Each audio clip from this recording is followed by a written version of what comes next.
ទីបំផុតខ្ញុំអាចធ្វើមីហោ7កម្រិតទៅតែខ្លួនឯងបានហើយដល់ទៅពេលញ៉ាំហោតិចមកមកដាក់ប្តីប្រហើយហើយចង់រាប់អញនិយាយហូតចាំថែមើលពីបំផុតយ៉ាងហ្នឹងចាស់ខាងដាក់ប្តីទៀតតើបងប្អូនទៅមើលពីរបៀបធ្វើមីហោជាមួយខ្ញុំដំបូងខ្ញុំដាំទឹក450មីលីលីត្រពុះសិនបន្ទាប់មកខ្ញុំដាក់មីហោកូរីណូចូលខ្ញុំដាក់មីជាមួយគ្រឿងទេសបន្លែចូលឲ្យហើយបងប្អូនបានដឹងថាមីកូរីណូលើគេអាប់ដេតថ្មីហើយដែលមានកញ្ចប់ម្សៅម្ទេសនេះបងប្អូនអាចស្រែកកម្រិតហោរហូតដល់7កម្រិតទៅនោមកអ្នកចិត្តញ៉ាំហោដូចខ្ញុំគឺចូលចិត្តខ្លាំងដាក់បន្លែចូលឲ្យហើយយើងបិទគម្របរងចាំ4នាទីដាក់4នាទីហើយគឺហើយធ្វើមីហោឡើងងាយស្រួលហ្មងសំខាន់ណាស់រសជាតិឈ្ងុយឆ្ងាញ់ហោក្នុងហាងអញ្ចឹងតាមជួយបងប្អូនមកហូបមីជាមួយខ្ញុំបងប្អូនឃើញអត់ពេលខ្ញុំចង់ហូបមីហោឆ្ងាញ់ណាស់អូយបងប្អូនមើលទឹកស៊ុបទឹកស៊ុបទឹកហ្មង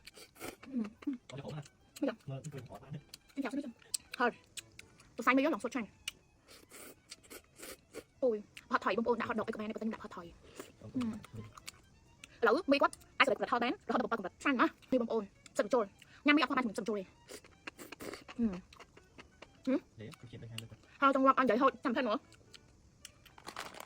សម្រាប់មីហោកូរីណូនេះគឺរសជាតិដូចក្នុងហាងបែបសរសៃមីទុនសុតឆ្ងាញ់រសជាតិប៉ាត់របស់កូរ៉េអាចស្រេកកម្រិតហោរហូតដល់7កម្រិតមីកូរីណូ Super Spicy Hot Hot រសជាតិសម្រាប់ហាងមីហោ7កម្រិតឆ្ងាញ់តាមចិត្តហឹរតាមចង់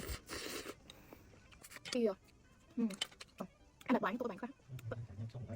ខំខំណាតាំងបណ្ដាប់ខ្ញុំបងប្អូនចង់សម្រាប់បងប្អូនណាដែលអត់ទាន់ភ្លក់មីហោ7កម្រិតទេហ្វេនញ៉ាំហោណាកុំភ្លេចសាក់ណានិយាយទៅខ្ញុំជិះញ៉ាំហោចឹងតែចឹងបងប្អូនណាកុំសាក់កុំភ្លេចសាក់ណាតែបងប្អូនកុំភ្លេចសាក់ចា